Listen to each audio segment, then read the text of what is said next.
मदत करणाऱ्या सगळ्या लोकांचा मी खूप आभारी आहे. त्यांचं खूप अभिनंदन करतो, त्यांना खूप शुभेच्छा देतो की आमच्या कवीने जसं सांगितलं की सास घेणे में बहुत फरक आहे, तसं हे लांबून बघणं आणि याला प्रत्यक्षात मदत करणं ही फार मोठी गोष्ट आहे. तुम्ही जे सगळे करता आहात आणि तुम्ही करत राहणार आहात त्या सगळ्यांना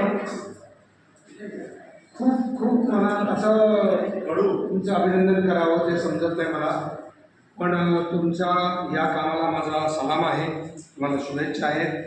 आणि हे पांडुरंग ह्या मुलांसाठी ही तुमचे सत्कार करणं, त्यांना बोलवणं, त्यांच्या घरी हे सगळं जुळवून ठेवणं, कम्युनिकेशन ठेवणं, ही त्याची जी तळमळ आहे ती त्या मुलांसाठी, अशा मुलांसाठी हे सगळं वस्तू उभी करतोय.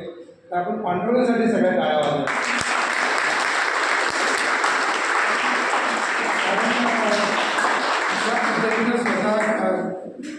सगळं बरं असताना पोलीस डिपार्टमेंटच्या लोकांचं कसे वागतात नाही का.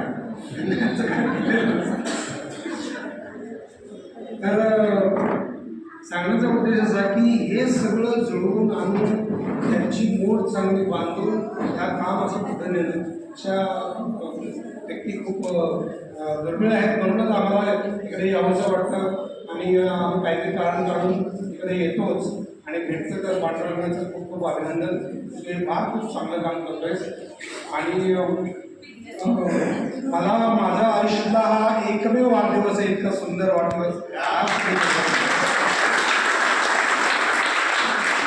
आणि या वाढदिवसानिमित्तानं फळं कापून त्याचा एक थोडा चाललं फ्रूट केक आणण्यापेक्षा एक फ्रूट चाललं का वाईट नाही का.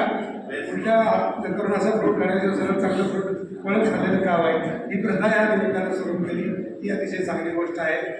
तर आणि त्यांनी खूप कौतुक करतो माझं, कारण पांडुरंगाने झाडं लावण्याबद्दल जरी सांगितलं असलं मुळात त्याच्या गावी मस्केवाडीला 60-70 वर्षापासून ज्या मानावर एकही झाड नाही, तिथं कोणी झाड येणार नाही असे गावातल्या वयस्कर माणसाने सांगितलं होतं. एक झाड लावून दाखवा तुम्हाला आम्ही 25,000 रुपये देऊ.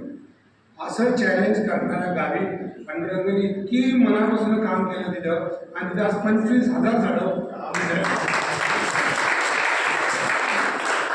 तर अशाबद्दल परत त्यांनी सांगितलं की इतकी लाख झाडं लावली, इतकी लाख झाडं लावली.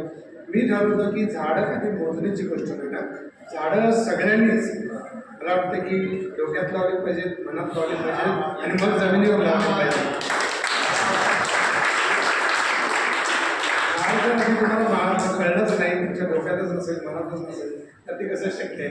तर हे असं लावतं झाड हे कुणाला लावावं सांगायची गरज नाही, कारण उगाच सेलिब्रिटी म्हणतो. मी सांगितलं, मी आजच्या पवारांना मुख्यमंत्र्यांना पण सांगितलं की भारतातली टॉप 100 झाडं निवडा आणि त्यांना सेलिब्रिटीचा दर्जा द्या. त्यानंतर प्रत्येक राज्यातली 100 झाडं निवडा, त्यांना सेलिब्रिटीचा दर्जा द्या. तर जिल्ह्यातली 100 झाडं निवडा, त्यांना सेलिब्रिटीचा दर्जा द्या. आणि मुलांना पिकनिक आहे ना, त्यांना सहल करायची, तेव्हा भारतातली महत्त्वाची झाडं कुठली आहेत त्यांच्या पिकनिक करूया, तेव्हा त्यांच्या मनात ते झाड लागेल आणि पुढे जाईल. जसं आता होते सरांनी सांगितलं का ते सरांनी की त्यांची शाळा आहे. मी अशा सगळ्या शाळा निवडतोय, त्या शाळेमध्ये प्रत्येक मी द्यायचं आणि एक ग्रुप बनवायचं, दरवर्षी त्याला एक ग्रुप बनवायचं आणि असे 50-100 विद्यार्थी असतील तर ते 50-100 लोक तयार होतील आणि ती फॉरेस्ट डिपार्टमेंटला घ्यायची आणि मग पुढे जायचं. असं हे काम विविध पद्धतीने चालू आहे.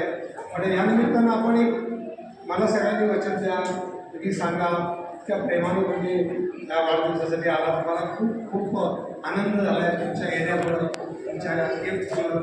पण तुम्ही वैयक्तिकरित्या जर तुमच्या वयाएवढी झाडं वाढली नसतील तर आपल्याला वाटली पाहिजे की घरात जन्मापासून आपण ऑक्सिजन घेतोय, जन्मापासून आनंद खातोय, ते फक्त झाडामुळं खातोय. तुम्हाला दिले 5 फळं दिली आणि 5 किलो सोनं दिलं, रात्री सोनं खाऊन झोपाल का? मला जगाला अन्नच लागेल. तर त्याच्यासाठी सोन्यापेक्षा माती महत्त्वाची आहे, मातीतनं येणारं झाड महत्त्वाचं आहे. तर आपल्या वयात ही झाडं लावावी. मी माझ्या वयाच्या निमित्तानं हा आपण करतो, जसं तुम्ही असा पण करा की आपण वयात ही झाडं लावूया, वाढवूया आणि त्याचा आनंद घेऊया. धन्यवाद.